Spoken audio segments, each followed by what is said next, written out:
ওকে,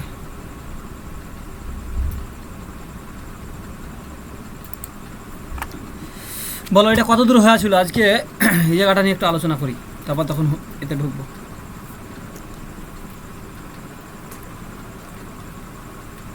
কে একজন বলো।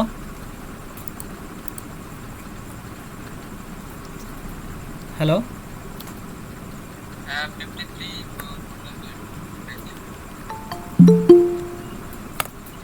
53 page number.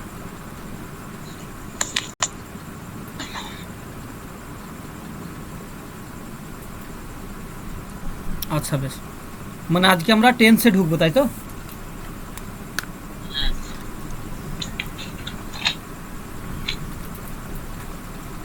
আমি আবারও বলছি, যারা কিন্তু বইটাকে অবহেলা করছো, হ্যাঁ,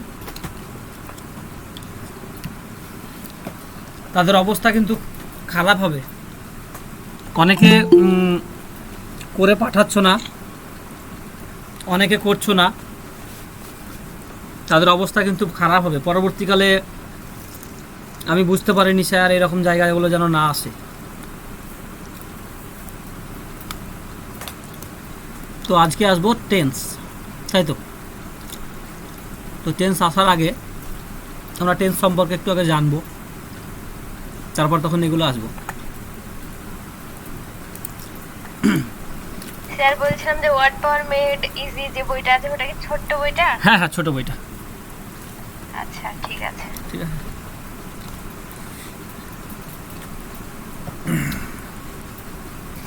আমরা যেগুলো করে আসলাম সেগুলো টেন্সের আওতায় পড়ে, হ্যাঁ, কিন্তু বইটাকে একটু আলাদাভাবে রিপ্রেজেন্ট করা হয়েছে। তো প্রথমে আজকে আমরা আলোচনা করব যে টেন্স কাকে বলে। দেখো,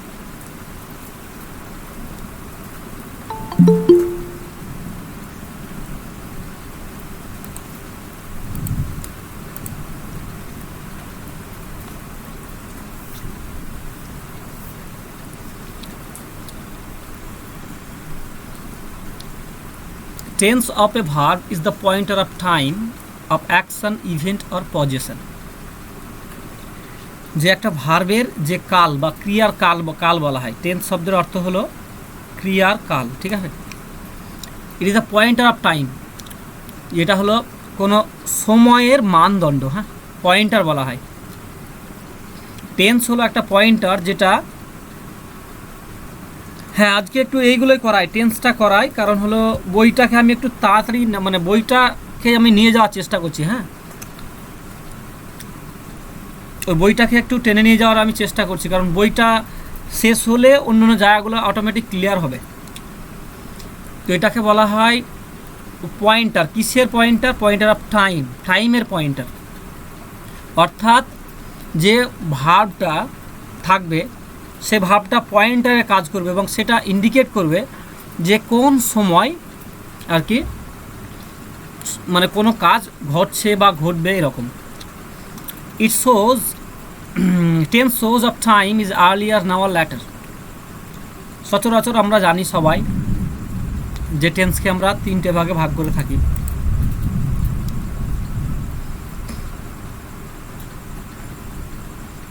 টেন্স এর বাংলা দেওয়া থাকে কাল, 3টে রূপ।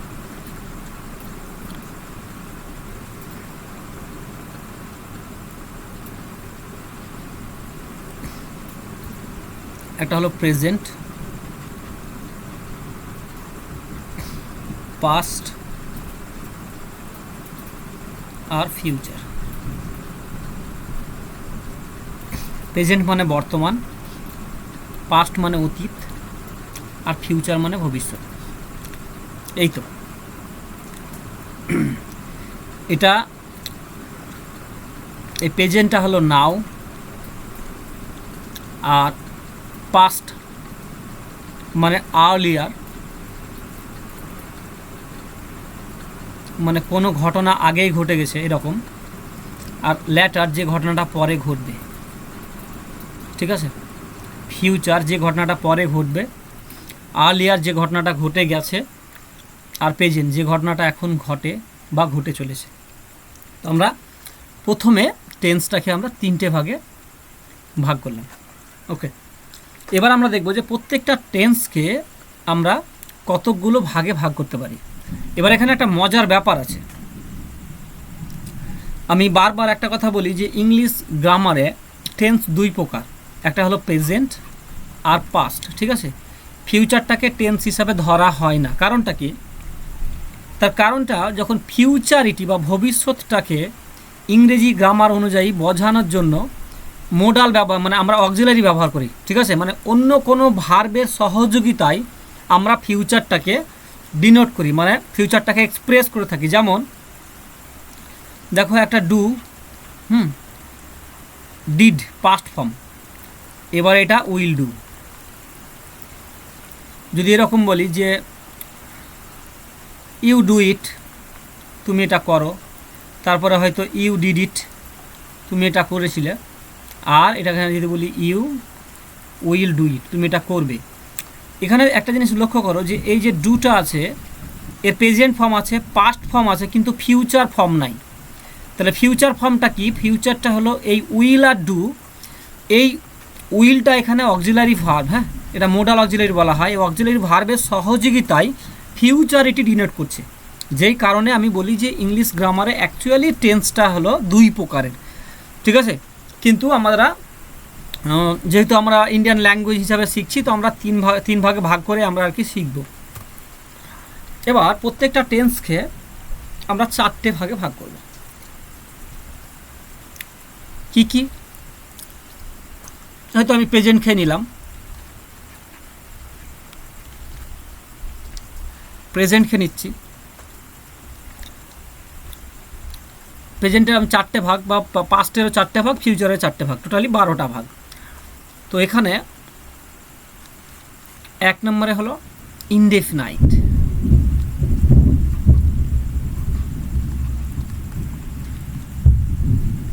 Indefinite. Number 2, continuous.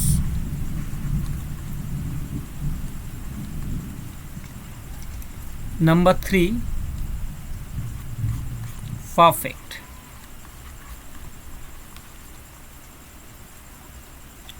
And number 4, এই দুটোর কম্বিনেশন, পারফেক্ট কন্টিনিউয়াস।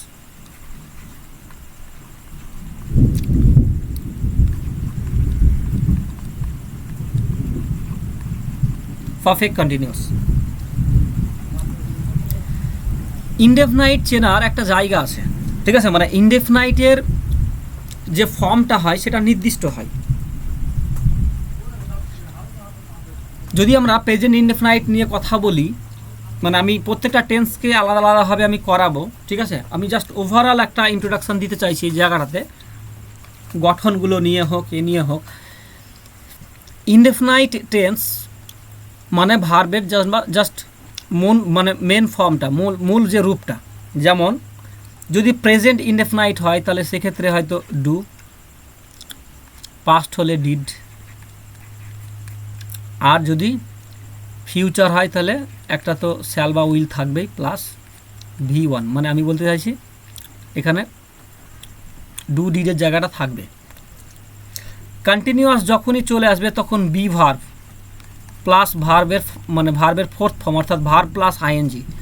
এখানে বি ভার্ব যেই টেন্স হবে, যেমন এখানে যদি প্রেজেন্ট ইনডেফিনাইট হয় তাহলে অ্যাম অথবা ইজ অথবা আর, 3টের মধ্যে যে কোনো একটা প্লাস ভার্ব বসবে, তার সঙ্গে আইএনজি যোগ হবে। পারফেক্ট মানে হ্যাভ বা হ্যাজ বা হ্যাভ ভার্ব থাকবে, প্লাস V3 ভার্বের 3rd ফর্ম, ভার্বের 3rd ফর্ম। পারফেক্ট কন্টিনিউয়াস এখানে থাকবে হ্যাভ ভার্ব, এই জায়গাটা থাকছে হ্যাভ ভার্ব থাকছে, প্লাস একটা বিন থাকবে, প্লাস V3 এই V4। একটা জিনিস মাথাতে রাখবে যে এই যে V3, মানে যদি এরকম বলি যে ডু, ডিড আর ডান, আমি এই 3টে নিয়ে একটু কথা বলে নিই তাহলে সুবিধা হবে। যেখানেই ডু বসবে সেটা জেনে নেবে যে সেটা প্রেজেন্টে আছে, হ্যাঁ, ডু থাকলেই সেটা প্রেজেন্ট ইনডেফিনাইটে থাকবে, অন্য কোনো টেন্সে যাবে না। আর যখনই কন্টিনিউয়াস আসবে, কন্টিনিউয়াস মানে কিন্তু ভার্বের সঙ্গে আইএনজি, তার সঙ্গে বি ভার্ব। বি ভার্ব থাকবে, বি ভার্ব কী থাকবে না, তো অ্যাম, ইজ, আর অথবা অজ, ওয়ার অথবা মানে শ্যাল বি বা উইল বি। তাহলে বি ভার্বের যে রূপগুলো হতে পারে মানে সেইগুলো হলো তোমার অ্যাম অথবা ইজ অথবা আর। এটা হলো প্রেজেন্ট কন্টিনিউয়াস টেন্স। তারপরে কি আছে, পাস্টে হবে ওয়াজ অথবা ওয়ার। আর ফিউচারে কি আসবে, শ্যাল বা উইল, শ্যাল বা উইল প্লাস বি। আমি যেটুকু বলতে চাইছি যে V4 বা ভার্বের সঙ্গে আইএনজি, V4 বা ভার্ব প্লাস আইএনজি এটা বসাতে গেলে তার আগে আমাকে একটা বি ভার্ব অবশ্যই বসাতে হবে। বি ভার্ব আমাকে একটা বসাতে হবে, না হলে কিন্তু এটা নন ফাইনাইট হয়ে যাবে। যদি কোনো ভার্বের সঙ্গে আমি আইএনজি বসাই এবং সেখানে যদি মানে ওই ভার্বের আগে যদি মানে বি ভার্ব না থাকে, তাহলে সেটা কিন্তু জিরান বা পার্টিসিপল হয়ে যাবে। যেমন এরকম যদি বলি I saw her singing, I saw her singing, আমি তাকে গান গাইতে দেখেছিলাম। তাহলে এখানে গাইতে কথাটা চলে আসছে। আমি যেটুকু বলতে চাইছি, ভার্বের সঙ্গে আইএনজি আছে, তার আগে বি ভার্ব বসবেই, সেটা তবেই কন্টিনিউয়াস টেন্স হবে। ঠিক আছে, এবার বি ভার্বের যে প্রেজেন্টের রূপ অ্যামিজার, পাস্টের রূপ অজয়ার, আর ফিউচারের রূপটা হবে শ্যাল বি বা উইল বি। ব্যাস, এখানে এটা শেষ। পারফেক্ট টেন্স, পারফেক্ট টেন্সে একটা জিনিস মাথাতে রাখবে, পারফেক্ট টেন্স মানে হ্যাভ ভার্ব একটা লাগবে, হ্যাভ ভার্ব থাকতে হবে।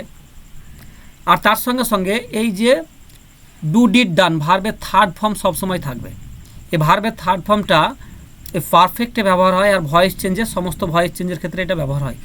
ঠিক আছে, পারফেক্ট টেন্স মানেই কিন্তু, পারফেক্ট টেন্স মানেই কিন্তু আমার ভার্বের থার্ড ফর্মটা বসাতে হবে।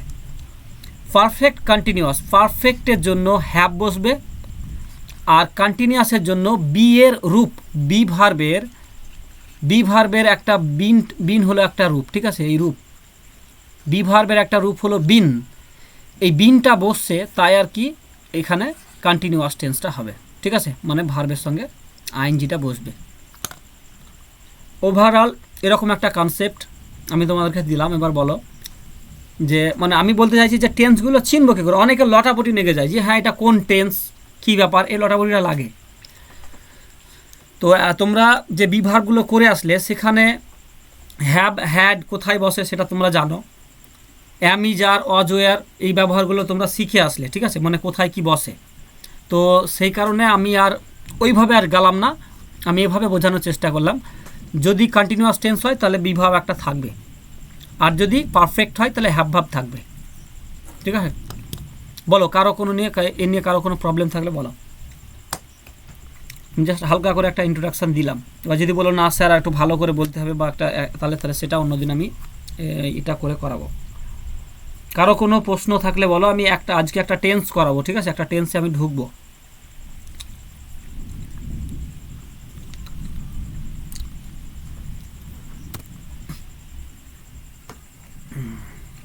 দেখতে পাচ্ছ? তাহলে আমরা যে টেন্সের যে ভাগ করলাম, মানে প্রেজেন্ট টেন্সের যে চারটে ভাগ, এখানে যে টেন্সের present indefinite, present continuous, present perfect continuous. ঠিক আছে, যদি আমরা প্রেজেন্ট হিসেবে ধরি, তো প্রেজেন্টের আজকে যে প্রথম ভাগটা আমরা দেখব সেটা হলো প্রেজেন্ট ইনডেফিনাইট বা সিম্পল প্রেজেন্ট টেন্স। এটাকে সিম্পল প্রেজেন্ট টেন্সও বলা হয়, আবার প্রেজেন্ট ইনডেফিনাইট টেন্সও বলা হয়। ঠিক আছে, প্রথমে আমরা দেখব যে সিম্পল প্রেজেন্ট টেন্স কাকে বলে। এই জায়গাটা দেখব। দেখো when you use a verb to say that one does something now, has something now, or is in a particular state now, we say the verb is in simple present tense. যখন ভার্বটা কেউ কোনো কিছু করে, এখন করে, এটা বোঝায়, বা কারোর কোনো কিছু আছে বর্তমানে, এটা বোঝাবে, বা কেউ কোনো কিছু বর্তমানে হয়, এটা বোঝাবে, তখন সেটাকে আমরা বলবো প্রেজেন্ট সিম্পল, মানে সিম্পল প্রেজেন্ট টেন্স বা প্রেজেন্ট ইনডেফিনাইট টেন্স। আমি একটা উদাহরণ দিই, তাহলে বুঝতে পারবে। দে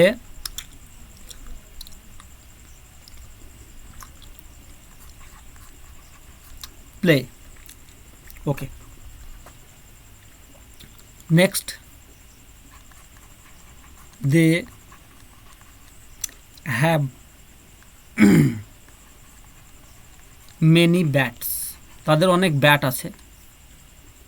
আর দে আর প্লেয়ার্স, তারা খেলোয়াড়।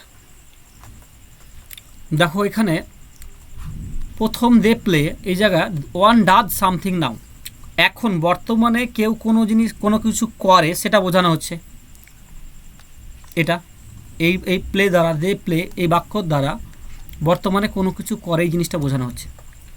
নেক্সট, হ্যাজ সামথিং নাও, বর্তমানে কারোর কোনো জিনিস আছে এই জিনিসটা বোঝানোর ক্ষেত্রেও যে ভার্বটা আমরা ব্যবহার করে থাকি সেটা হবে সিম্পল প্রেজেন্ট টেন্স। বা দে হ্যাভ মেনি ব্যাটস, তাদের অনেক ব্যাট আছে, হ্যাঁ, খেলার ব্যাট। তাহলে এখানে কোনো কিছু থাকা বোঝাচ্ছে, তাই এটাও আর কি সিম্পল প্রেজেন্ট টেন্স বা present indefinite tense. War is in a particular state now, অথবা তারা মানে কোনো কিছু হয় আর কি, যেমন দে আর প্লেয়ার্স, তারা খেলোয়াড়, তারা হয় খেলোয়াড়। এই তিনটে ভার্বের দ্বারা কিন্তু আমরা হয় কোনো কিছু করা বা থাকা বা হওয়া বোঝাচ্ছি, ঠিক আছে? যে কারণে এটাকে আমরা বলবো সিম্পল প্রেজেন্ট টেন্স বা প্রেজেন্ট ইনডেফিনাইট টেন্স। কারো কোনো প্রবলেম এই জায়গাটা বুঝতে? অনেকে কি মানে অনেকে আবার ধরো ওই কী করে, এই হ্যাভ ভাবটাকে হ্যাভ ভাবের মতো বলে, এটা স্যার এটা তো হবে না, এটাতে হ্যাভ ভার্বে আছে, এরকম নয় কিন্তু। হ্যাঁ, কেউ কিছু বলছো না আজকে, কি ব্যাপার? হ্যালো, হ্যাঁ স্যার, বুঝতে পেরেছি, শোনা যাচ্ছে তো। চুপচাপ আছো, কেউ কোনো কথা বলছো না। দাদা এই আরটা কেন হলো ওটাই বুঝতে পারলো না। আর বসলে তো মানে ইয়ে হয়, আইএনজি যোগ হয়, কন্টিনিউয়াস থাকলে সেটা। ইনডিফিনাইটেও আর বসানো যায়, তাই তো? ইনডেফিনাইটে না, মানে আর বা হ্যাভ, তোমার প্রশ্ন, তোমার এখানে মেন ভার্ব হিসেবে ব্যবহৃত হয়েছে, ওই জন্য। দেখো আমি বলি তোমার, হ্যাঁ আমি তোমাকে বলি, মানে তুমি যে জিনিসটা বলতে চাইছো সেই জায়গাটার উত্তরটা আমি দিই। হ্যাঁ,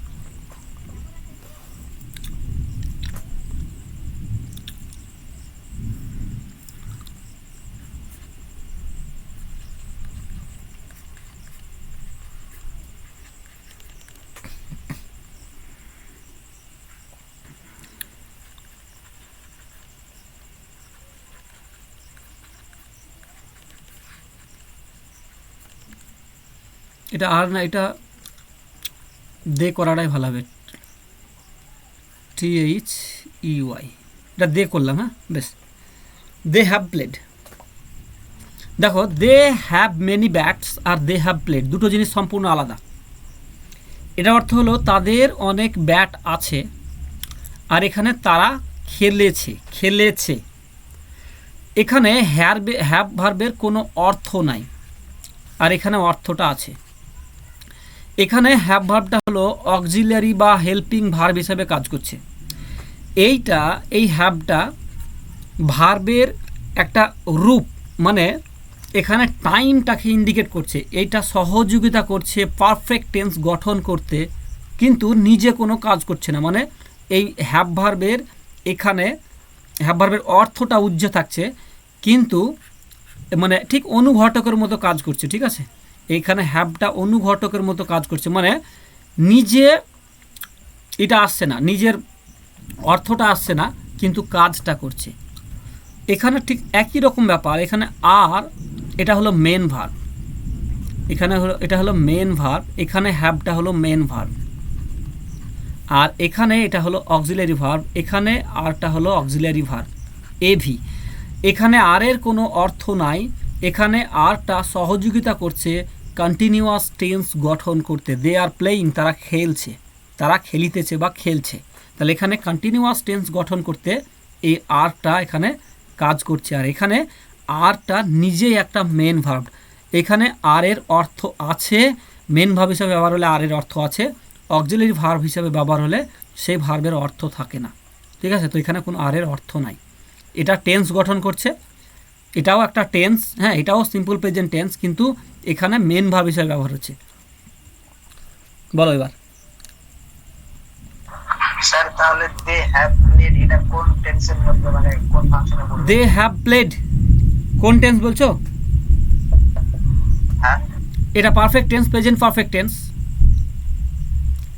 দেখো হ্যাভ মানে তো প্রেজেন্ট আমরা জানি, হ্যাভ বা হ্যাজ আমরা করে এসেছি, এটার মানে তো প্রেজেন্ট আমরা জানি, করে আমরা আমরা আমরা একটু আগে করে এলাম, ঠিক আছে, ওখানে করে বইটাতে করে এসেছি, তাহলে এটা তো প্রেজেন্ট। এবার এর সঙ্গে V3 যোগ করে দিলে হয়ে যাবে প্রেজেন্ট পারফেক্ট। ওকে, এই ভাবটা দরকার, V3টা দরকার। এই V3 এটা থাকলেই তখন প্রেজেন্ট পারফেক্ট টেন্স হয়ে যাবে। বোঝা গেল? এখন যদি কেউ বুঝতে না পারো বলো, মানে এত এগুলো করার কিছু নেই। হ্যাঁ, মানে তোমরা শিখতে এসেছো, এটা হচ্ছে মানে মানে মুদ্রা কথা, যে তোমরা একবারে মানে জানো না মানে বিরাট কিছু হয়ে গেছে এরকম নয়, কিন্তু না জানতে পারো কেউ। স্যার দে হ্যাভ প্লেড এটা বাংলা মানে কি হবে তাহলে? তারা যদি এরকম বলি দে হ্যাভ প্লেড ক্রিকেট, তারা ক্রিকেট খেলেছে, মানে কোনো একটা ঘটনা ঘটে গেছে, সেটাকে রিসেন্টলি ঘটেছে, সবে মাত্র ঘটেছে, গিয়ে এটাকে বোঝানোর জন্য আমরা কিন্তু এই পারফেক্ট টেন্স ব্যবহার করি। ঠিক আছে, যেমন যদি এরকম বলি যে দে হ্যাভ গান, জিওনি গান টু স্কুল, তারা স্কুলে গিয়েছে। ওকে, তারা স্কুলে গিয়েছে মানে তারা বাড়িতে নেই, তারা চলে গিয়েছে, স্কুলে চলে গেছে। ঠিক আছে, তাহলে এই জায়গাটা এখানে হ্যাভ আছে আর এখানে গান বসাচ্ছি। হ্যাভটা এখানে অক্সিলারি ভার্ব, যেহেতু এখানে V3 আছে, V3-র সঙ্গে যদি হ্যাভ ভার্ব থেকে থাকে তাহলে সেটা কিন্তু অবশ্যই টেন্স হবে, তাহলে সেটা অবশ্যই টেন্স হবে। এখানে হ্যাভের কোনো অর্থ নাই, এখানে AV অক্সিলারি বা হেল্পিং ভার্ব হিসেবে হ্যাভটা কাজ করছে। আর এখানে যেহেতু V3 ভার্বের থার্ড ফর্ম আছে, দুটো মিলে হ্যাভ ভার্ব আর ভার্বের থার্ড ফর্ম দুটো যদি পাশাপাশি থাকে তাহলে জেনবা সেটা পারফেক্ট টেন্স হবে, সেটা পারফেক্ট টেন্স হবে। বোঝা গেল? শামীম, হ্যাঁ স্যার বুঝতে পেরেছি। আচ্ছা চলো আরেকটু জিনিস আমি বলি, এটাকে একটু মুছে দিই।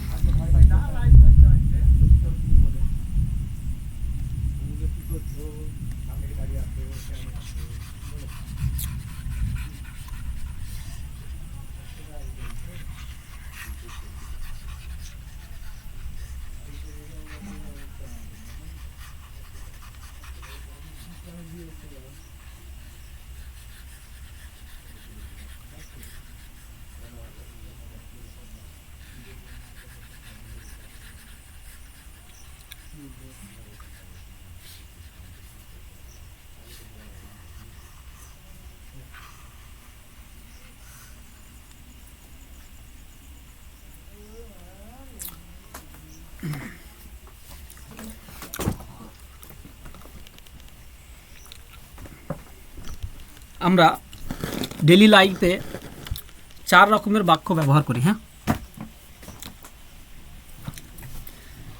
একটা হলো অ্যাসার্টিভ বা অ্যাফার্মেটিভ বলা হয়। নাম্বার 1 অ্যাফার্মেটিভ বা হ্যাবাচক। নাম্বার 2 নেগেটিভ বা নাবাচক। Number 3 interrogative.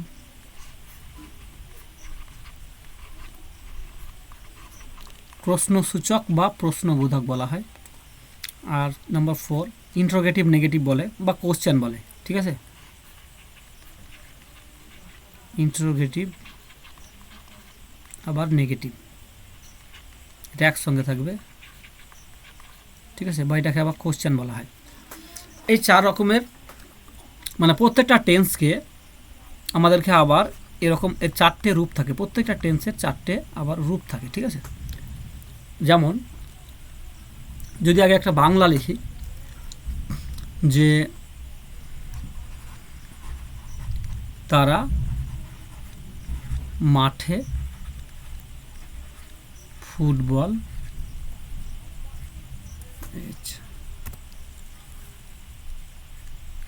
খেলে, তারা মাঠে ফুটবল খেলে। ওকে, এটার ইংরেজি করব কি, they play football in the field, FIELD। Okay, এবার এটা হলো অ্যাফার্মেটিভ, এটাকে বলা হয় অ্যাফার্মেটিভ বা অ্যাসার্টিভ, ঠিক আছে। এবার এটাকে আমরা যদি বলি এরকম যে তারা মাঠে ফুটবল খেলে না, না বাচক, না বাচক, হ্যাঁ, মানে নট করব, নেগেটিভ মানে না বাচক, তাহলে কি করব, they do not play football in the field, এটাও করব, they do not play in the field. এবার অনেকে প্রশ্ন করতে পারে স্যার দুটা কোথায় এলো, দুটা কেন এলো, তাই তো, দুটা মানে আসলো কেন, দুটা এখানে কেন ব্যবহার হলো। আমরা তো জানি যে না, নার জন্য নটটা আসছে, ঠিক আছে, কিন্তু দুটা আসলো কেন, বলো, কেউ বলো। হ্যালো, দিয়ে নটটা একা একা নিতে পারবে না, তাই সেই জন্য ওই এটা না, অ্যাফার্মেটিভ সেন্টেন্সটাতে কোনো অক্সিলারি ভার্ব নেই ওইখানে। অ্যাফার্মেটিভ সেন্টেন্সটাতে যদি অক্সিলারি আর বা এম থাকতো তাহলে এম আর এগুলো নিতে পারে, নট নিতে পারে, কিন্তু যেহেতু এখানে মেইন ভার্ব আছে ওই জন্য ডু আসবে। বেশ, আমি বলি দাও, কোনো বাক্যকে যদি আমরা নেগেটিভ বা ইন্ট্রোগেটিভ নেগেটিভ যাই করি না কেন, আমাদের একটা এই তিনটে, হ্যাঁ, এই তিনটে জিনিস মাথায় রাখবে, নেগেটিভ, ইন্ট্রোগেটিভ বা ইন্ট্রোগেটিভ নেগেটিভ, এই তিনটে করার জন্য আমাদের কিন্তু একটা মানে সাহায্যকারী ক্রিয়া আমাদের প্রয়োজন, ঠিক আছে, বা অক্সিলারি ভার্বের আমাদের প্রয়োজন, যে কারণে আমরা কিন্তু এখানে মানে দুটা নিয়ে এসেছি। সরাসরি আমি নট বসাতে পারি না, they not play football in the field, এরকম হয় না, সরাসরি এরকম বসে না, ঠিক আছে, সরাসরি বসে না, যে কারণে আমরা কিন্তু একটা ডু নিয়ে এসেছি। এই ডুটা প্রেজেন্ট ইনডেফিনাইট টেন্সের ক্ষেত্রে হয় ডু কিংবা ডাজ ব্যবহার করা হয়, ডু বা ডাজ ব্যবহার করা হয়। কোথায় ডু ব্যবহার করা হয়, কোথায় ডাজ ব্যবহার করা হয়, সেই জিনিসটা আমি একটু বলছি, একটু পরে আসছি। নেক্সট আমরা আসবো ইন্ট্রোগেটিভে, মানে তারা কি ফুটবল খেলে, এরকম বাংলাটা হবে তারা কি ফুটবল খেলে, তখন কিন্তু এখানে নট কিন্তু নাই, তারা কি ফুটবল খেলে, তখন এর রূপটা কীরকম হবে, do they play football in the field, in the FIELD। এবার কোশ্চেন মার্ক, এখানে একটা কোশ্চেন মার্ক থাকবে, do they play football in the field, তারা কি মাঠে ফুটবল খেলে। ওকে, তাহলে এখানে কি আসছে, প্রথমেই ওই হেল্পিং ভার্ব বা অক্সিলারি ভার্বটা চলে আসছে, প্রথমেই আসছে, তারপরে সাবজেক্ট বসছে, তারপরে মেন ভার্ব বসছে, তারপরে বাকি অবজেক্ট এবং এটা অ্যাডভার্বিয়াল যা আছে বসবে। এবার আসবো ইন্ট্রোগেটিভ নেগেটিভে, মানে তারা কি ফুটবল খেলে না, প্রশ্ন থাকছে আবার নাও থাকছে। সেক্ষেত্রে আমরা কি করব, সেক্ষেত্রে do they not play football in the field, question mark, do they not play football in the field, question mark, ঠিক আছে, do they not play football in the field, এরকম হবে কিন্তু রূপটা, ঠিক আছে। প্রথমে অক্সিলারি ভার্ব থাকছে, তারপর সাবজেক্ট থাকছে, তারপরে নটটা থাকছে। এখানে একটা কথা বলার আছে আমার, সেটা আমি বলছি।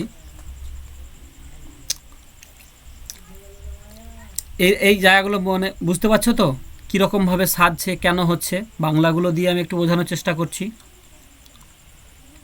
বোঝা যাচ্ছে?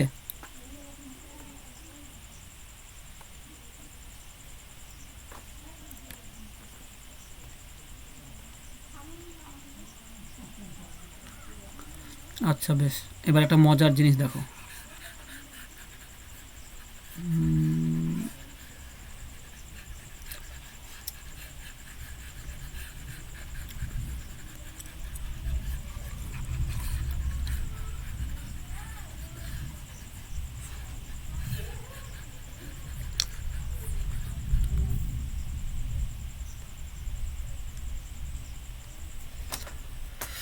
আমি একটা বাংলা লিখি, বাংলা লিখব মেসি কি ফুটবল খেলে না? Question mark. ইংরেজি কি হবে? কে বলবে ইংরেজি কি হবে? বলো। মেসি কি ফুটবল খেলে না, ইংরেজি কি হবে? Does not Messi play football. Does not Messi play football. বেশ, তাই হলো। চলো লিখি, does not Messi play football.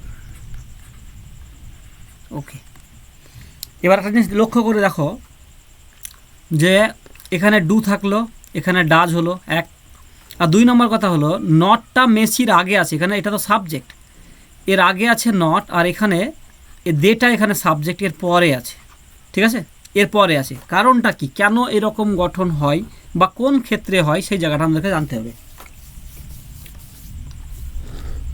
প্রথম আগে ডু আর ডাজটা আমি আগে ক্লিয়ার করে নিই একটু, তাহলে তারপরে এই জায়গাটাই হবে।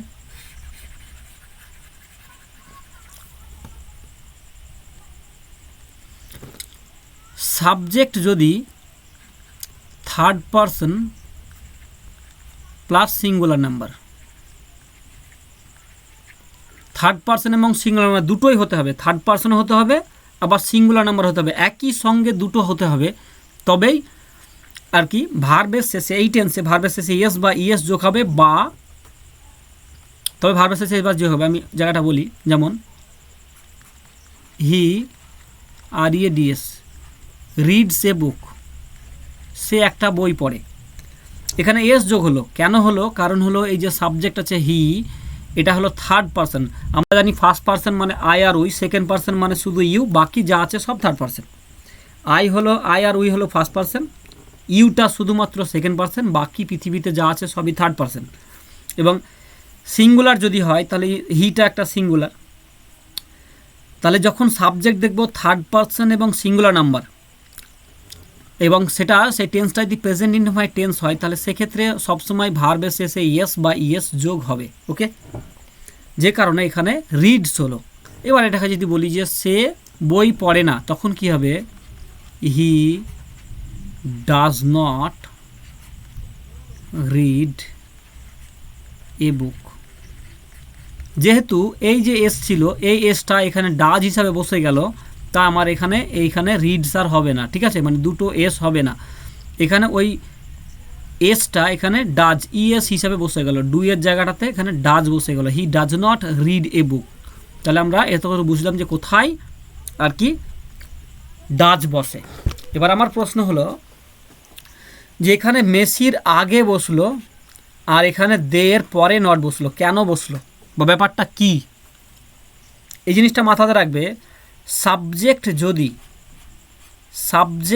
যদি প্রপার নাউন হয়, প্রপার নাউন কাকে বলে? যে নাউনের দ্বারা কোনো কিছু নাম বোঝানো হয়, ঠিক আছে, যেমন যদি ধরো কলকাতা বলি, বা রাম শ্যাম যদু মধু কোনো ব্যক্তির নাম বললাম, বা হয়তো টম একটা কুকুরের নাম, তো এরকমভাবে যখন পার্টিকুলার কোনো জিনিসের, কোনো স্থানের বা কোনো বস্তুর যখন কোনো নাম বলবো, সেটাকে আমরা প্রপার নাউন বলবো। সাবজেক্ট যদি প্রপার নাউন হয়, তাহলে ইন্টারোগেটিভ, নেগেটিভ বা কোশ্চেনের জায়গাটায় সব সময় সাবজেক্টের আগে নটটা বসবে, একটা মাত্র জায়গা, এখান থেকে পিএসসি কিন্তু কোশ্চেন করে, ঠিক আছে, পিএসসি এখান থেকে কোশ্চেন করে।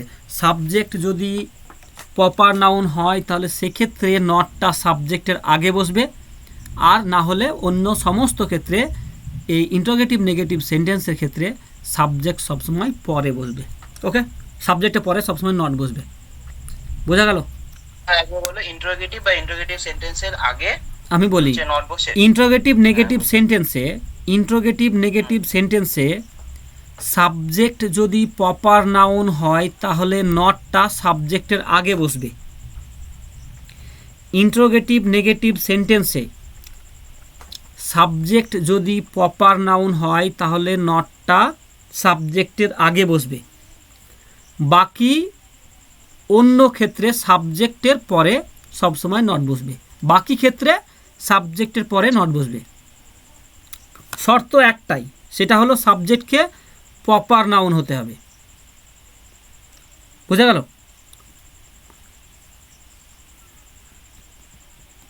হ্যাঁ দাদা স্যার। বাস এই একটাই কন্ডিশন, একটাই শর্ত সব জায়গাতেই তাই। যদি বলি is not Kolkata a big city, Kolkata কি একটা বড় শহর নয়?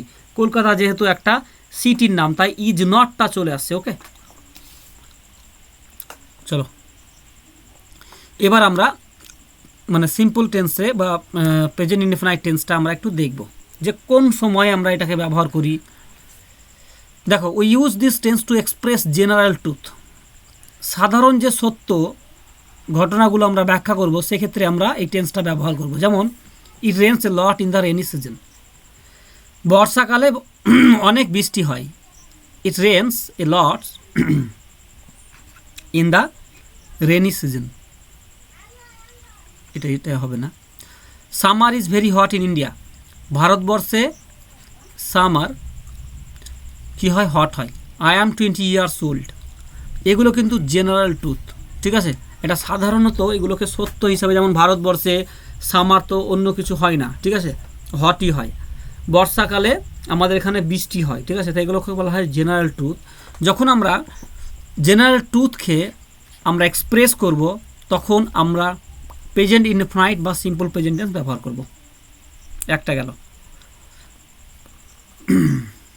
Number 2, we can use this tense to express permanent situation. Okay, যেমন যদি ধরো এখানে দুটো বাক্য, he lives in the UK, সে ইউকেতে বসবাস করে, আর আমি লেফট করেছি, আচ্ছা বেশ ঠিক আছে। দেখো এই দুটো বাক্যের মধ্যে পার্থক্য আছে। হি লিভস ইন ইন্ডিয়া করলাম, আর he is living in India. এই দুটো বাক্যের মধ্যে পার্থক্য আছে। প্রথম, হি লিভস ইন ইন্ডিয়া মানে সে পার্মানেন্টলি ইন্ডিয়াতে বসবাস করে, আর এখানে সে he is living in India তার মানে সে অন্য কোথাকার বাসিন্দা, ভারতবর্ষে এসেছে, ইন্ডিয়াতে এসেছে কিছুদিন, এখন বর্তমানে বসবাস করছে। মানে এখানে ধরে নিতে পারে এটা সিটিজেন, ঠিক আছে, আর এখানে কিন্তু সিটিজেন নয়, ঠিক আছে, এখানে কিন্তু সিটিজেন নয়। যে হি লিভস ইন ইন্ডিয়া সে ভারতবর্ষে বসবাস করে, তার মানে এখানে সে permanently he lives in India. আর he is living in India মানে টেম্পোরারিলি, সে কিন্তু কিছু দিনের জন্য বা কিছু সময়ের জন্য সে ইন্ডিয়াতে বসবাস করছে। কথাটা বোঝা গেল?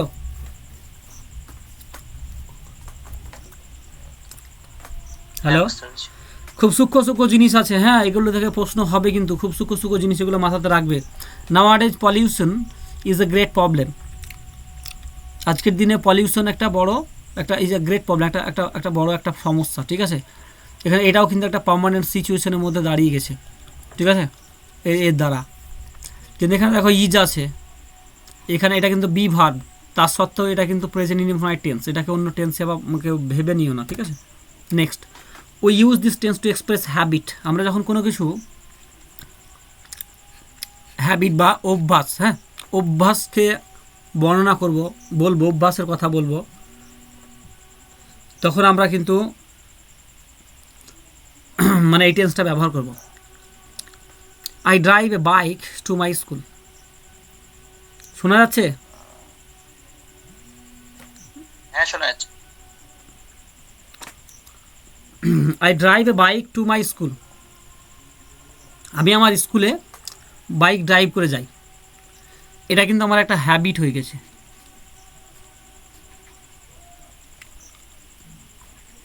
ওকে। I avoid tea at breakfast. ব্রেকফাস্টের সময় আমি চা খাই না, বা আমি চাটাকে অ্যাভয়েড করে চলি। ঠিক আছে, এটাও কিন্তু হ্যাবিট। তাহলে আমরা যখন কোনো অভ্যাসকে, আমাদের যেগুলো অভ্যাস আছে সেগুলোকে যদি আমরা এক্সপ্রেস করি, তাহলে কিন্তু আমরা এই টেন্স দ্বারাই করব। যদি এরকম বলি যে I am driving a bike to my school, আমি আমার স্কুলে বাইক চালিয়ে যাচ্ছি, এটা কিন্তু কখনো একটা হ্যাবিটকে এক্সপ্রেস করে না। এটার দ্বারা কখনো অভ্যাসকে বোঝানো হয় না। ঠিক আছে, সেই তৎকালীন সময়কে বোঝানো হয় যখন ও যাচ্ছে। I am driving a bike, আর এখানে I drive a bike to my school, এটার অর্থ হলো যে এটা আমার অভ্যাস, আমি স্কুলে যাই ড্রাইভ করে, বাইক ড্রাইভ করে। ওকে। তারপরে কোনো ইনস্ট্রাকশন দেওয়ার জন্য আমরা কিন্তু এই টেন্সটাকে ব্যবহার করি, যেখানে এটাকে ইম্পারেটিভ সেন্টেন্স বলা হয়, যেখানে মানে ভার্ব দ্বারা বাক্যটা শুরু হবে। কাউকে কোনো ইনস্ট্রাকশন দেবো, ঠিক আছে, কোনো নির্দেশ দেবো, সেই অর্থে আমরা এই টেন্সটাকে ব্যবহার করবো। যেমন put up your shoes outside the door. দরজার বাইরে তোমার শুটা খুলে রাখো। ঠিক আছে, তাহলে এখানে আমরা কাউকে ইনস্ট্রাকশন দিচ্ছি। এই ইনস্ট্রাকশন দেওয়ার সময় বা ইম্পারেটিভ সেন্টেন্সে সব সময় মানে থাকে, ভার্ব দিয়ে শুরু হয়, এবং ভার্বের একটাই রূপ থাকে, সেটা হলো V1 বা প্রেজেন্ট ইনডেফিনাইট টেন্সের যে ভার্ব বসে সেই ভার্বের রূপটা এখানে থাকে। রিড দ্য পোয়েম কেয়ারফুলি, খুব যত্ন সহকারে কবিতাটাকে পড়ো। তাহলে এখানে রিড, এটাও V1 ভার্বের ফার্স্ট ফর্ম, এটাও V1 ভার্বের ফার্স্ট ফর্ম। ওকে, এটাও V1, মানে V1 মানে জেনে নেবে, V1 আছে তার মানে জানবে যে এটা ম্যাক্সিমামটাই সময় কি হয়, প্রেজেন্ট ইনডেফিনাইট টেন্সই হয়।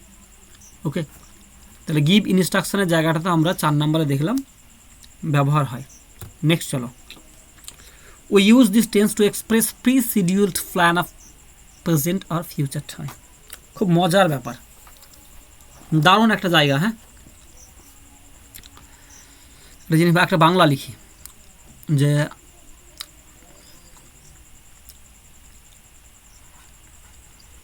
আমি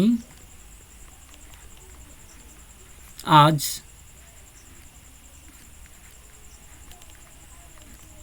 কলকাতা যাব। বলো এর ইংরেজি কি হবে? আমি আজ কলকাতা যাব, কি একজন বলো।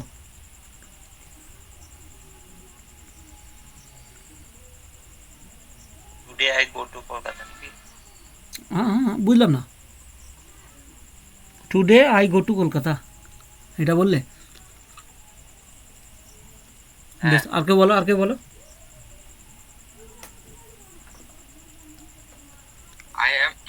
Today I am going to Kolkata. না, তা কি করে হয়? আমি কলকাতা যাচ্ছি বলছি না তো। হ্যাঁ, রোজিনা বলো, কি বলছো? Today I will. বেশ বলো, সাজ্জাদ বলো। এটা উইল হবে না তো, শ্যাল হবে না স্যার? আরে সেটাই তো কথা। উইল বলতে তো মাস্ট বি অর্থে ব্যবহার করা হয়।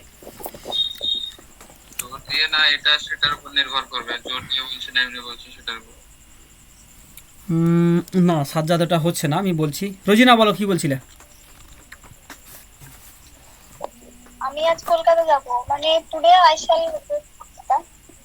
না, কারোরই কিছু হলো না। হ্যাঁ, ঠিক হলো না। দেখো, মানে প্রথমে স্বগত না কি বললে, ওইটা ঠিক বলেছিল ও, যে today I go two Kolkata, এটা হবে। এখানে এবার প্রশ্ন করতে পারে, স্যার এখানে যাবো আছে, তার সঙ্গে মানে শ্যাল কেন হলো না? এটা হচ্ছে প্রশ্ন। হ্যাঁ, যে যাবো আছে তার সঙ্গে কেন হলো না? ঘটনাটা হলো যখন কোনো ঘটনা মানে আজটা বলো বলো শামীম বলো। টুডে আছে ওর জন্য একদম মানে ব্যাপারটা ঠিক মানে প্রি-শিডিউল প্ল্যান। হ্যাঁ, pre schedule plan of present আর ফিউচার। হ্যাঁ, যে পূর্বে ধরো কোনো কাজ যদি তুমি পরিকল্পনা করে রাখো, পূর্বে একটা কাজ করবে, সেটাকে যখন এক্সপ্রেস করবে তখন কিন্তু প্রেজেন্ট টেন্স দিয়ে করতে হবে।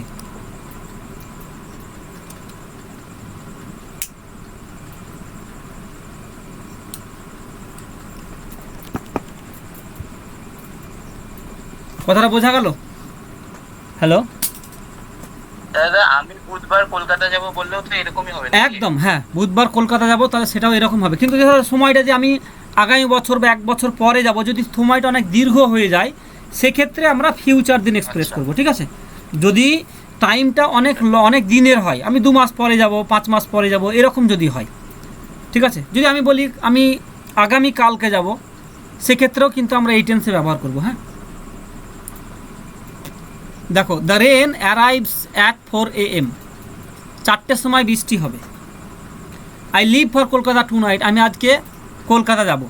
The school reopens today, school আজকে খুলবে, পুনরায় স্কুল খুলবে। The school reopens today, school আজকে পুনরায় খুলবে। আওয়ার ট্যুর স্টার্টস টুমরো, আমাদের ট্যুরটা মানে আগামীকাল শুরু হচ্ছে বা আগামীকালকে আমরা ট্যুরে যাচ্ছি। তাহলে এক্ষেত্রে দেখো প্রি শিডিউলড, হ্যাঁ, পূর্বে মানে টাইমটা আগে থেকেই করা হয়েছিল, পরিকল্পনাটা আগেই করা হয়েছিল, ঠিক আছে? ভবিষ্যতে ঘটনা হলেও কিন্তু আগে যেহেতু পরিকল্পিত, তাই এক্ষেত্রে আমরা কিন্তু প্রেজেন্ট ইনডিফাইন্ড টেন্স ব্যবহার করব। দারুণ একটা ইম্পর্টেন্ট পয়েন্ট। এখান থেকে তোমার প্রিলিমসের ক্ষেত্রে কীরকম হবে, এই ভার্বটার জায়গাতে ধরো শূন্যস্থান দিয়ে দিবে, ঠিক আছে? যেখানে হয়তো এ থাকবে যে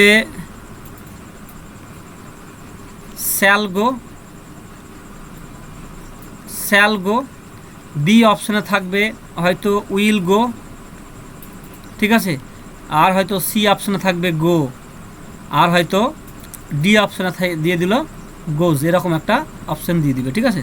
এবার তোমাকে বলবে যে কোনটা বসবে। যেহেতু তোমার এই টুডেজ ওয়ার্ডটা আছে, এই অ্যাডভার্বটা আছে, এই অ্যাডভার্বটা দেখে তোমাকে বুঝতে হবে যে এটা তো আজকের কথা বলছে, তার মানে এটা গো হবে। ওকে, এই জায়গাটা। নেক্সট চলো, sometimes we use this tense to indicate future time with such linker as when, before, after, as soon as. এই যে এই অ্যাডভার্বগুলো আছে, ঠিক আছে, বা এই কনজাংশনগুলো before, after, when, as soon as, এই সমস্ত যখন এগুলো যদি কনজাংশন হিসেবে ব্যবহার করা হয় বা কখনো কখনো অ্যাডভার্ব হিসেবে ব্যবহার হয়, তো তারপরে সবসময় টেন্সটা কিন্তু প্রেজেন্ট ইনডিফাইন্ড টেন্স হবে। মানেটা কিন্তু ফিউচার, বাংলায় যখন আমরা মানে করব তখন সেটা ফিউচার হবে। যেমন you must give her this book when she comes, বলছে তুমি তাকে অবশ্যই এই বইটা দেবে যখন সে আসবে। এটার মানে এখানে এরকম নয়, তুমি তাকে অবশ্যই বইটা দেবে যখন সে আসবে, যখন সে আসে এরকম নয় কিন্তু, ঠিক আছে? যখন সে আসবে। তাহলে আমি দেখো এখানে হোয়েনের পরে যে টেন্সটা আছে, এখানে যে টেন্সটা আছে সেটা কিন্তু অবশ্যই present indefinite tense, she comes. তারপর দেখো I will meet you before I leave for Delhi, I will meet you, আমি তোমাকে মানে সাক্ষাৎ করব আমি দিল্লি যাওয়ার পূর্বে, আমি দিল্লি যাওয়ার পূর্বে আমি তোমাকে সাক্ষাৎ করব, মানে এইটুকু দেখো, এটা এখানে বিফোর আছে, তারপরে কিন্তু এটা সবসময় কোন টেন্সে আছে? প্রেজেন্ট ইনডিফিনাইট টেন্সে আছে, এটা কিন্তু ফিউচারে আছে। বোঝা যাচ্ছে? হ্যালো, হ্যাঁ স্যার, বুঝতে পারছি। ঠিক আছে, একটু মাথায় রাখবে এইগুলো, হ্যাঁ, মানে যা জিনিসগুলো কিন্তু প্রশ্নগুলো কিন্তু এখান থেকে আসে, আর এইভাবেই টেন্সগুলো করানো হয় না বা বইগুলোতে এইভাবে এক্সপ্লেন করা নাই বলে কিন্তু তোমাদের সমস্যাগুলো হয়। এই যে লিঙ্কারগুলো আমি বললাম, এই লিঙ্কারগুলো যখন থাকবে তারপরে দেখবে টেন্সের রূপটা এরকম হবে। হ্যাঁ, নেক্সট 7 নম্বরে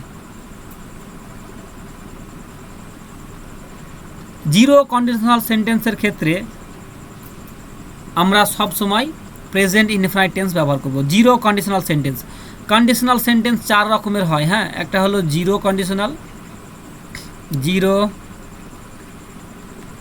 কন্ডিশনাল,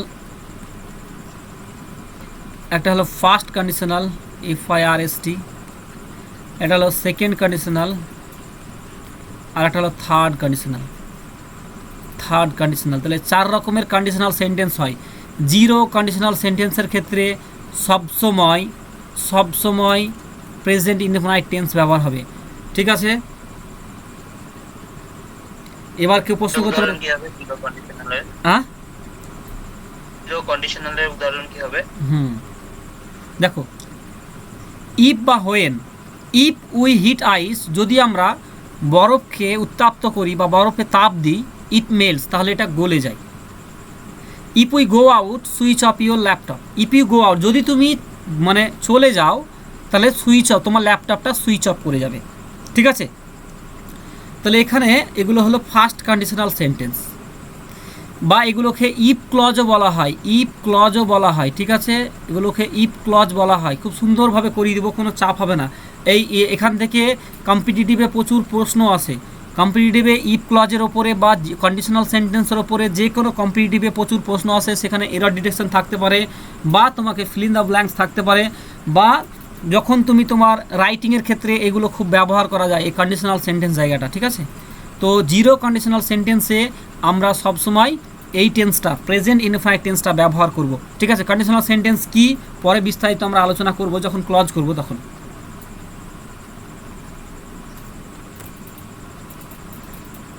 তারপরে দেখো, এটা খুব ভালো জায়গা।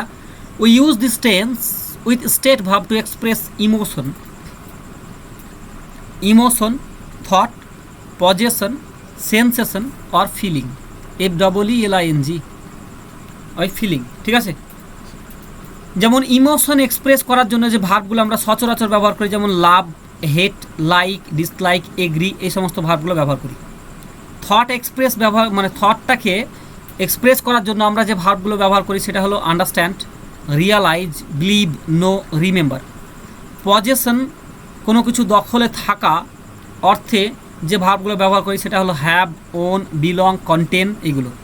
সেন্সেশন বা ফিলিং, হ্যাঁ, এটাকে এক্সপ্রেস করার জন্য যে ভার্বগুলো আমরা ব্যবহার করে থাকি see, hear, smell, taste, feel, এই জায়গাগুলো। যেমন উই লাভ ইন্ডিয়া, আমরা ইন্ডিয়াকে ভালোবাসি। উই আর লাভিং ইন্ডিয়া, এই জায়গাটা হবে না। উই আর লাভিং ইন্ডিয়া কথাটার অর্থ অন্যরকম। উই লাভ ইন্ডিয়া, আমরা ইন্ডিয়াকে ভালোবাসি। আই আন্ডারস্ট্যান্ড ইট, আমি এটা বুঝতে পেরেছি। হানি টেস্ট সুইট, মধু মানে স্বাদ আর কি, মিষ্টি, বা মধু খেতে মিষ্টি, ঠিক আছে। তাহলে এই যে জায়গাগুলো, এগুলোকে বলা হয় স্টেট ভার্ব, হ্যাঁ। এই ভার্বগুলোর দ্বারা ইমোশন, থট, পজেশন, সেন্সেশন বা ফিলিং বোঝানো হয়, এবং এইগুলোর কন্টিনিউয়াস টেন্সে ব্যবহার করা যায় না। যদি কন্টিনিউয়াস টেন্সে আমরা ব্যবহার করে থাকি তার মানেটা কিন্তু অন্য হবে, হ্যাঁ। কন্টিনিউয়াস টেন্সে আমরা সচরাচর ব্যবহার করি না। যদি কন্টিনিউয়াস টেন্সে ব্যবহার করে থাকি তাহলে এই ভার্বের মানে আর এরকম থাকবে না, ভার্বের মানে চেঞ্জ হয়ে যাবে। বোঝা গেল? হ্যালো, হ্যাঁ স্যার। আচ্ছা, নেক্সট চলো। বেশ, এটা প্রোগ্রেসিভ চলে এসছে, তো আমার এখানে যাব না। আমার এতটুকু আজকে আমরা শিখলাম। এবার আমরা আসবো একটু প্র্যাকটিসে। স্যার আজকের ক্লাসটা রেকর্ড করেছেন? হ্যাঁ, রেকর্ড করেছি। আচ্ছা, ঠিক আছে। এই দেখো, এ প্রেজেন্ট ইনডেফিনাইট বা প্রেজেন্ট টেন্স, এই আদার ভাবের মধ্যে পড়ছে প্রেজেন্ট টেন্স।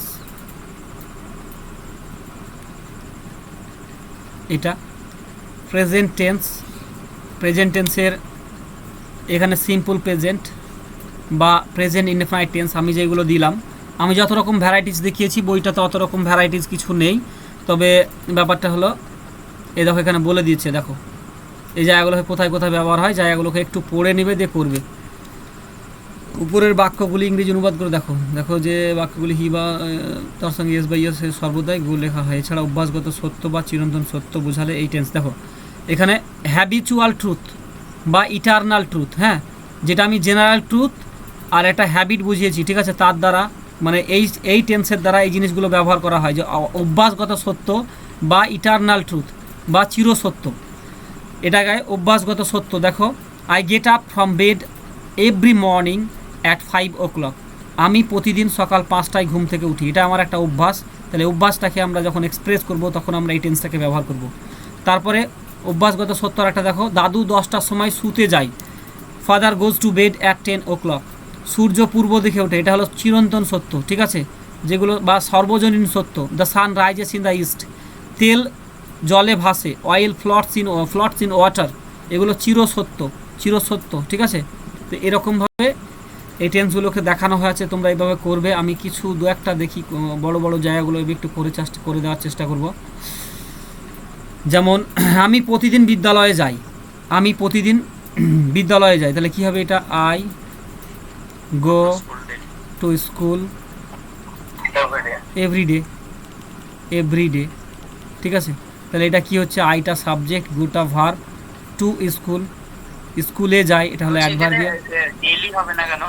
ডেলিও হবে, এটাও অ্যাডভার্বিয়াল, ঠিক আছে। এডিভি, এটা অ্যাডভার্বিয়াল, দুটো অ্যাডভার্বিয়াল আছে। বিপিন একটি কারখানায় কাজ করে, সহজ জিনিস। খেলোয়াড়রা খেলে এবং দর্শকরা দেখে। এখানে দেখো, দেখা ইংরেজি আমি কয়েকটা বলেছিলাম যে সি কি হয়, সি একটা হয়, লুক হয়, ওয়াচ হয়, ঠিক আছে। তিনটে জিনিস। এবার আমাকে বলো কে কি জানো? সি, এই তিনটে জিনিসের পার্থক্য কি? সি, লুক, ওয়াচ, তিনটের পার্থক্য কি কেউ জানো? সি মানে দেখা, লুক মানে দেখা, ওয়াচ মানে দেখা, পার্থক্য কি?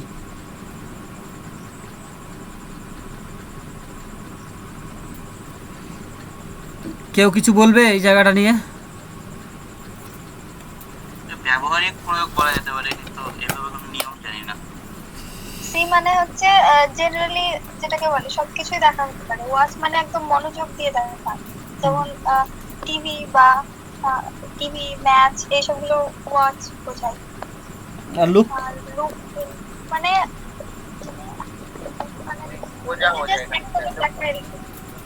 দেখো, আমি বলি, মোটামুটি হচ্ছে কিন্তু পুরা ক্লিয়ার নয়। হ্যাঁ, তুমি বাজারে গেলে তুমি জানো না যে কার সঙ্গে দেখা হবে, ঠিক আছে, কোনো একজনের সঙ্গে দেখা হয়ে গেল, সেক্ষেত্রে সি মানে আমার যখন উদ্দেশ্য থাকবে না, ইন্টেনশনালি নয়, কিন্তু ইন্টেনশন, আমার যদি ইন্টেনশন থেকে থাকে, যখন ইন্টেনশন ব্যাপারটা আসবে তখন হবে লুক। যদি আমি ইচ্ছাকৃতভাবে কোনো কিছু দেখি, যেমন টিচাররা বলে লুক অ্যাট দ্য ব্ল্যাকবোর্ডের দিকে তাকাও, মানে কি ইচ্ছাকৃতভাবে তুমি ব্ল্যাকবোর্ডের দিকে তাকাও। তাহলে যখন ইন্টেনশন থাকবে বা ইচ্ছে থাকবে, ইচ্ছে করে যদি কোনো কিছু দেখা হয় তাহলে সেক্ষেত্রে হবে লুক। আর যদি হঠাৎ করে তুমি জানো না যে আমি কারোর সঙ্গে দেখা হয়ে যাবে, হঠাৎ করে যদি কোনো কিছু দেখা হয় তাহলে সেক্ষেত্রে আর কি সেটা হবে তোমার সি, ঠিক আছে। যেখানে আগে থেকে কোনো পরিকল্পনা থাকবে না সেক্ষেত্রে হবে সি। আর ওয়াচ মানে লং টাইম, অনেকক্ষণ ধরে দেখা, যেমন খেলা দেখার ক্ষেত্রে ওয়াচ হয়, ঠিক আছে, টিভি দেখার ক্ষেত্রে ওয়াচ হয়। তো যদি আমরা কোনো জিনিস অনেকক্ষণ ধরে দেখি সেক্ষেত্রে হবে ওয়াচ। যদি ইন্টেনশন, ইচ্ছাকৃতভাবে কোনো কিছু দেখি সেক্ষেত্রে হবে লুক। আর যদি মানে হঠাৎ করে যদি কোনো কিছু দেখে ফেলি সেক্ষেত্রে হবে সি। ওকে, তাহলে এখানে দর্শকরা দেখে মানে এখানে কিন্তু ওয়াচ হবে।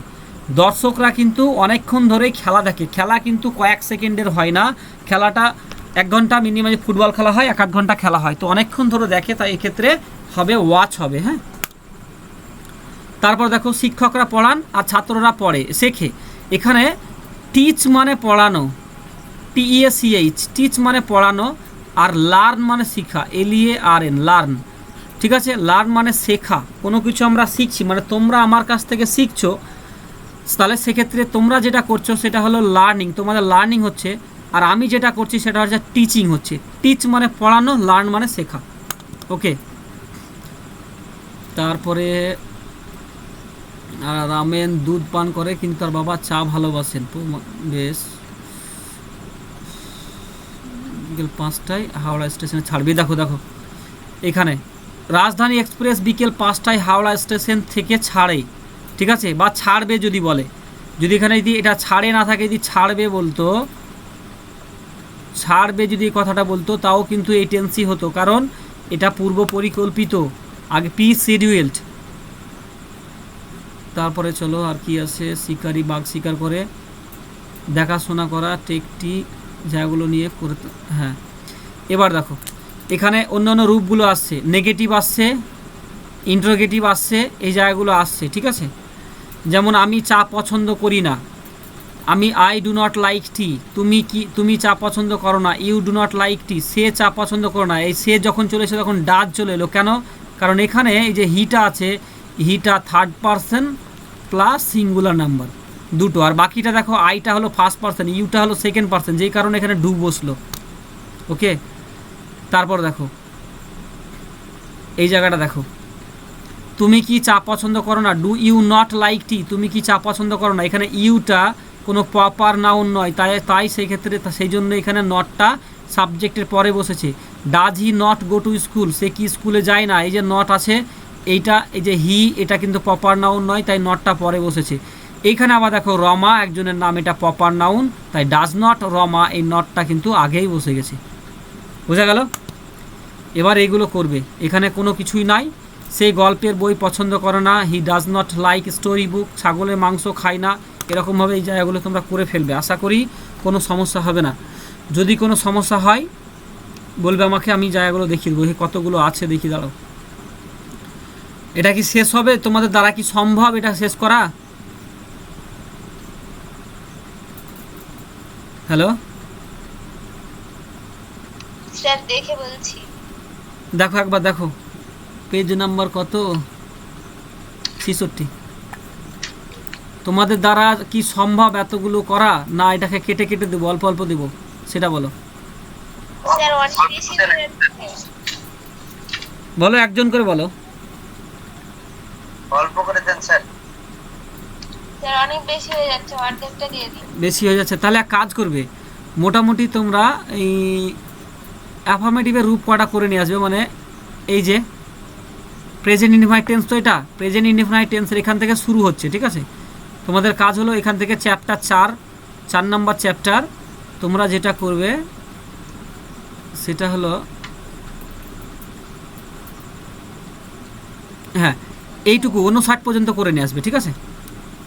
এতটুকু করবে, পরের দিন বাকিটা, পরের যেদিন থাকবে সেদিন বাকিটা হবে। বোঝা গেল? হ্যালো, হ্যাঁ স্যার ঠিক আছে।